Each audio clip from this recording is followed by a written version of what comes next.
Portez une attention particulière à cette vidéo. Un homme disait à une femme enceinte à quel point il était heureux d'être avec elle. À ce moment, l'homme rencontre une autre femme et elle semble en être surprise. Elle dit alors qu'elle était la femme de l'homme. Cela rend l'autre femme très surprise. La femme enceinte dit alors qu'elle était la femme de l'homme et que c'était très étrange. Elle demande alors à l'homme ce qui se passait et il dit que c'était son ex-femme, mais la femme dit que ce n'était pas vrai car ils étaient toujours mariés et qu'il allait avoir un enfant. La femme enceinte dit qu'elle aurait aussi l'enfant de l'homme. La femme dit alors qu'elle avait besoin que l'homme explique ce qui se passait là-bas. L'homme a ensuite dit à la femme que leur relation avait pris fin lorsque son père a fait faillite. Il a dit qu'elle l'intéressait quand elle était riche, mais que maintenant qu'elle était pauvre, il ne voulait plus d'elle. Il dit alors à sa femme actuelle qu'ils doivent partir et cela rend la femme très triste. Lorsqu'ils partent, la femme commence à ressentir de fortes douleurs au ventre. Plus tard, l'homme se dirigeait vers sa voiture, puis la femme le suit et lui demande où il va.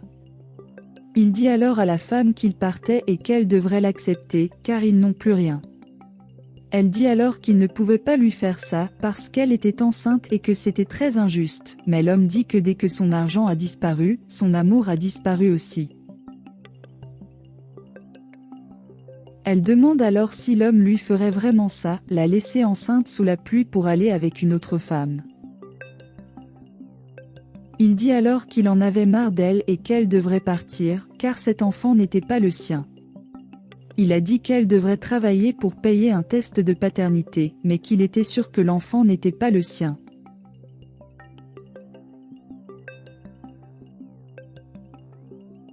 Un certain temps passe et la femme était chez elle. Elle a ensuite dit qu'elle devait terminer ce projet à cause de sa fille, qui était sur le point de naître. Elle a dit qu'elle avait beaucoup de mal, mais qu'elle devait donner une bonne vie à sa fille. Elle termine ensuite la présentation et dit qu'elle ne pouvait plus attendre. Elle a dit qu'elle devait très bien réussir cette présentation à cause de sa fille, qui était sur le point de naître. Elle a ensuite dit qu'elle ne pouvait pas manquer l'heure de la présentation et a ensuite pris son téléphone en disant qu'elle allait mettre un réveil. Elle dit qu'elle avait besoin de se reposer et que cela l'aiderait à se réveiller à l'heure.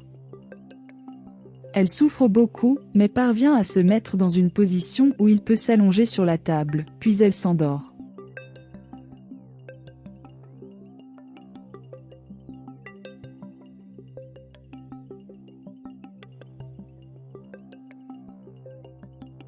Plus tard, le réveil sonne puis elle se lève de désespoir.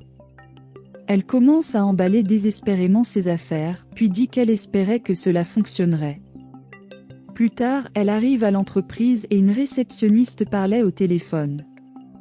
Il dit alors à la personne qui parlait au téléphone qu'il l'appellerait plus tard. La femme dit qu'elle était là pour faire une présentation et demande ensuite au réceptionniste s'il pouvait vérifier pour elle. Elle dit alors qu'elle était un peu en retard, mais qu'elle était là pour présenter son projet.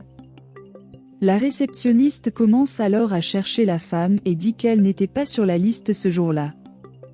Il a ensuite dit que son nom était sur une réunion mais qu'il était trop tard pour cela.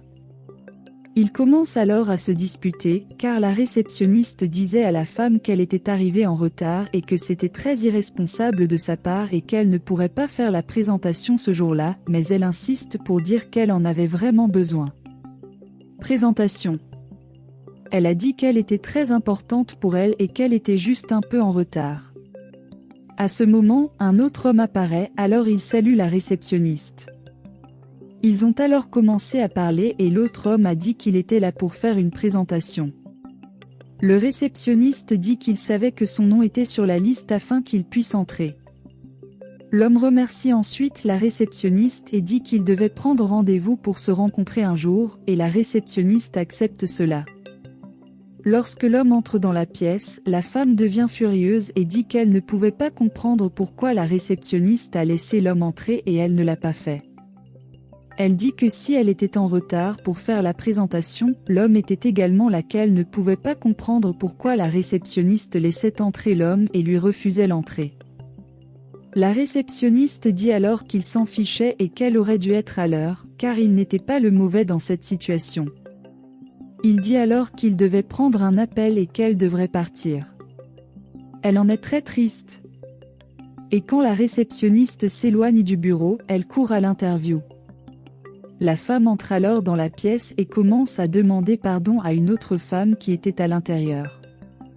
Elle a dit qu'elle était là pour faire une présentation, mais la réceptionniste ne l'a pas laissée entrer, même si elle est arrivée à l'heure. Elle dit qu'elle était là pour faire une présentation et que c'était très important. L'autre femme a dit que ce ne serait pas un problème et la femme a commencé à dire que sa présentation portait sur la façon dont la vie d'une mère célibataire était très difficile. Elle commence à désespérer, puis l'autre femme lui dit qu'elle devrait se calmer et que tout ira bien. Elle a dit qu'elle savait de quoi parlait la femme car elle était aussi une mère célibataire et qu'elle regarderait le projet de la femme avec beaucoup d'affection. La femme semble désespérée et ne se sent pas bien.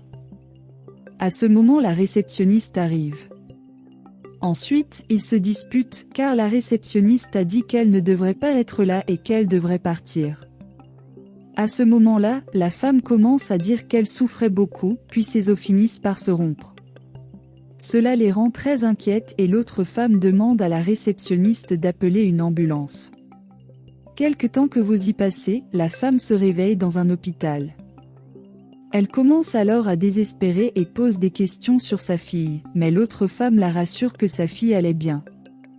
Elle lui tend alors la fille de la femme et dit que sa fille était très belle. La femme, voyant sa fille, est très heureuse et dit ensuite qu'elle était la plus belle chose qu'elle ait jamais vue de toute sa vie. L'autre femme dit alors qu'elle était là parce qu'elle avait besoin de parler à la femme. Elle dit que la femme était une personne très inspirante. Elle dit que le projet que la femme avait préparé était très bon et qu'il serait approuvé. Elle dit qu'elle a bien compris ce que la femme essayait de transmettre avec son projet et que c'était très inspirant. Elle demande alors à la femme si elle aimerait être son nouveau partenaire et la femme dit oui. L'autre femme dit alors que ce serait un honneur de pouvoir travailler avec la femme. La femme dit alors qu'elle n'accepterait que si l'autre femme acceptait son invitation. Elle demande alors quelle serait l'invitation et la femme dit que ce serait d'être la marraine de sa fille. L'autre femme dit qu'elle l'accepte avec plaisir, puis elle commence à se remercier pour tout ce qui s'est passé. La femme remercie ensuite l'autre femme pour tout et dit qu'elle ne savait pas ce qui lui arriverait si ce n'était pas pour son aide. L'autre femme a dit qu'elle était très heureuse que tout se soit passé ainsi, puis elle a dit que la femme était très inspirante pour toutes les femmes.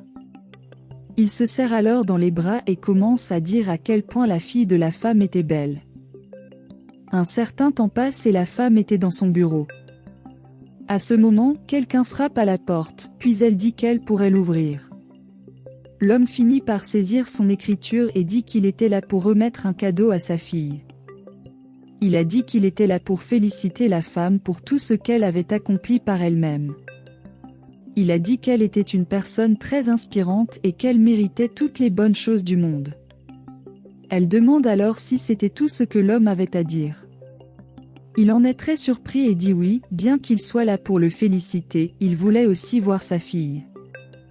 Elle dit ensuite que l'homme devrait retirer ses mains de sa fille et qu'elle avait fait le test ADN et que l'homme n'était pas le père de l'enfant.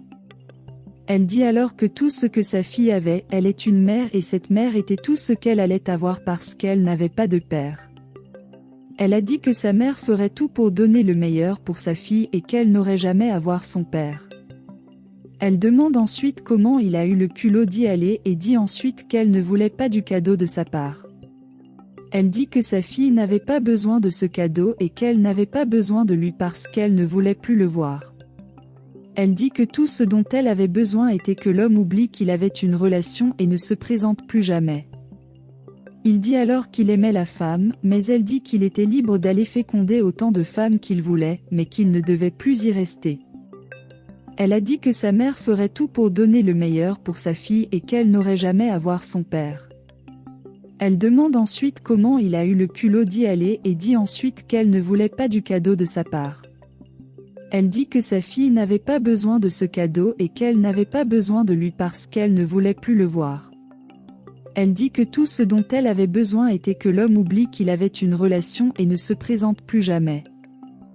Il dit alors qu'il aimait la femme, mais elle dit qu'il était libre d'aller féconder autant de femmes qu'il voulait, mais qu'il ne devait plus y rester. Elle a dit que sa mère ferait tout pour donner le meilleur pour sa fille et qu'elle n'aurait jamais à voir son père. Elle demande ensuite comment il a eu le culot d'y aller et dit ensuite qu'elle ne voulait pas du cadeau de sa part. Elle dit que sa fille n'avait pas besoin de ce cadeau et qu'elle n'avait pas besoin de lui parce qu'elle ne voulait plus le voir. Elle dit que tout ce dont elle avait besoin était que l'homme oublie qu'il avait une relation et ne se présente plus jamais. Il dit alors qu'il aimait la femme, mais elle dit qu'il était libre d'aller féconder autant de femmes qu'il voulait, mais qu'il ne devait plus y rester. Elle dit que sa fille n'avait pas besoin de ce cadeau et qu'elle n'avait pas besoin de lui parce qu'elle ne voulait plus le voir. Elle dit que tout ce dont elle avait besoin était que l'homme oublie qu'il avait une relation et ne se présente plus jamais.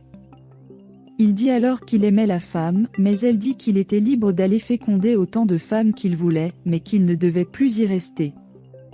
Elle dit que sa fille n'avait pas besoin de ce cadeau et qu'elle n'avait pas besoin de lui parce qu'elle ne voulait plus le voir. Elle dit que tout ce dont elle avait besoin était que l'homme oublie qu'il avait une relation et ne se présente plus jamais. Il dit alors qu'il aimait la femme, mais elle dit qu'il était libre d'aller féconder autant de femmes qu'il voulait, mais qu'il ne devait plus y rester. Il dit ensuite qu'ils pourraient se remettre ensemble et qu'ils pourraient redevenir une famille, mais la femme a dit qu'il devrait partir et qu'elle ne parlerait plus. Elle a dit que si elle avait besoin de parler à nouveau, elle allait devoir appeler la sécurité. Il est alors très surpris d'entendre ce que la femme disait et elle lui dit donc de s'en aller. Elle a dit qu'elle voulait qu'il parte et qu'il ne revienne jamais. Il demande alors s'ils ne pouvaient vraiment pas se remettre ensemble et elle dit non et qu'il était censé partir et ne jamais revenir. Il est alors devenu très triste de cette situation et est parti. Quand il part, la femme dit qu'elle était si heureuse d'être avec sa fille.